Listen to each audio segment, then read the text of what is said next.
Ça fait une quinzaine d'années que que je souffre de l'hypertension et je prends des médicaments tous les jours. Et la tension, en tout cas, variait toujours entre les 150 sur 9, 160 sur 9,5, même à 170 sur 10. À 2 reprises, je suis arrivé à 220 sur 110. Après la prière que le pasteur a fait pour moi, juste après sa prière, j'ai senti quelque chose qui était parti de moi, je ne sais pas quoi. Mais aujourd'hui, ça fait 2 semaines, 15 jours, que j'ai arrêté de prendre tout produit qui m'aidait à faire baisser la tension. Et la tension n'arrive plus à 130. L'hypertension artérielle touche environ 1,3 milliard de personnes dans le monde, soit 16% de la population mondiale. Selon la science, elle peut entraîner d'autres problèmes de santé et nuire à la qualité de vie. La cause exacte de l'hypertension n'est pas connue, et médicalement il n'existe pas de remède pour la guérir. Mais avec Jésus-Christ, tout est possible. Il peut guérir n'importe quelle maladie, y compris l'hypertension, comme ce fut le cas pour la maman Gertrude Kitambo. Suivez son témoignage. Alors, tu m'as envoyé un texte, tu peux m'expliquer pourquoi tu m'as envoyé un texte, qu'est-ce que le texte disait? C'était pour demander la prière pour maman parce que ce matin-là, elle s'était réveillée et elle ne se sentait pas bien. Et là, a mesuré sa tension et sa tension était à 220. Ah. Pour ceux qui ne savent pas, la tension normale, elle est à 120. Mais quand 220, vous imaginez, mais ça c'est 220. Et c'est pour ça que tu m'as appelé, tu me demandais si on pouvait prier pour elle. Oui. Bon, déjà, on avait programmé de faire la clinique de guérison qui venait...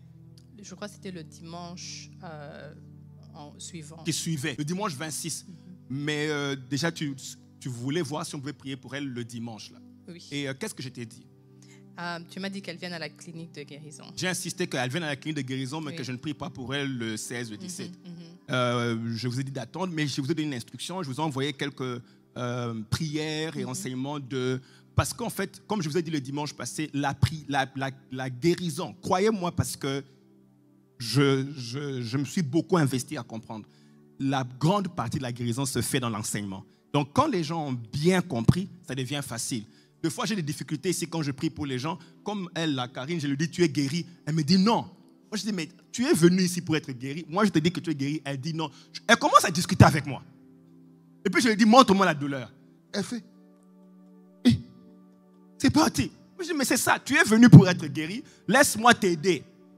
Vous voyez? Et deux fois, donc, ça devient difficile. Quand les gens ne sont pas formés, ils commencent à combattre même le médecin. Je t'ai envoyé mesurer encore sa tension. Et elle était à combien ce jour-là? Elle était à 160. 160. Donc, tu m'as envoyé... 4, je crois. Tu m'as envoyé la tension ici. Tu m'as dit, papa, c'est... j'ai mesuré la tension. Bon, j'ai mesuré la... 163. OK. Et puis, finalement, elle a voyagé. Vous êtes revenu pour la prière. Dimanche, le dimanche après la clinique de guérison. Oui. Vous êtes revenu pour la prière. Oui. OK. Alors, je voudrais qu'on puisse voir maintenant la vidéo de après la guérison. Chers frères et sœurs de l'église Savage Church, bonjour. Je voudrais témoigner par rapport à ce qui se passe dans moi. Au culte de l'église le 2 avril cette année, le pasteur Samuel a prié pour moi à la fin du culte. Il a prié puisque je me plaignais de l'hypertension. Ça fait une quinzaine d'années que je souffre de l'hypertension et je prends des médicaments tous les jours.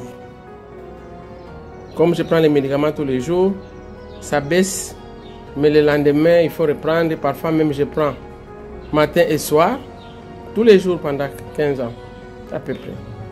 Les 15 années que je viens de passer avec l'hypertension, ma vie avait beaucoup changé, puisque j'avais des maux de tête, parfois des vertiges, et parfois une forte faiblesse.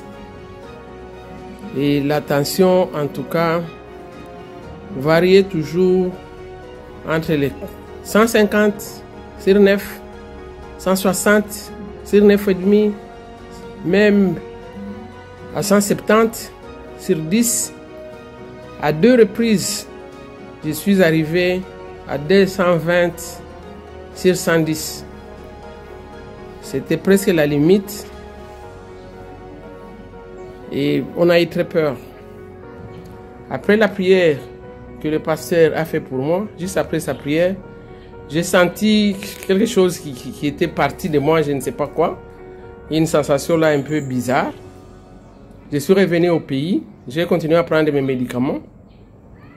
2 semaines après que j'ai quitté les États-Unis, comme je prends la tension tous les jours, j'ai constaté que ma tension n'allait plus au-dessus de 130. J'ai observé pendant 1 semaine. Aujourd'hui, c'est la 3e semaine. Mais il y a 2 semaines, j'ai décidé carrément d'arrêter de prendre des médicaments. Donc pendant la première semaine, que j'ai constaté que la tension n'allait pas au-dessus de 130, je prenais encore les médicaments. Mais aujourd'hui, ça fait 2 semaines, 15 jours, que j'ai arrêté de prendre tout produit qui m'aidait à faire baisser la tension. Et la tension n'arrive plus à 130. Elle vacille entre 120, 123, 126, qui pour moi est une preuve sûre que je suis libéré de l'hypertension. Ma tension donc artérielle s'est stabilisée. J'ai arrêté de prendre des médicaments. Je glorifie notre Seigneur qui m'a guéri. Je voudrais aussi remercier toute l'Église et le pasteur Samuel, puisque je sais que toute l'Église a prié en même temps que le pasteur pour moi, pour que je puisse guérir. Je rends gloire à notre Seigneur. Je suis libéré de la tension.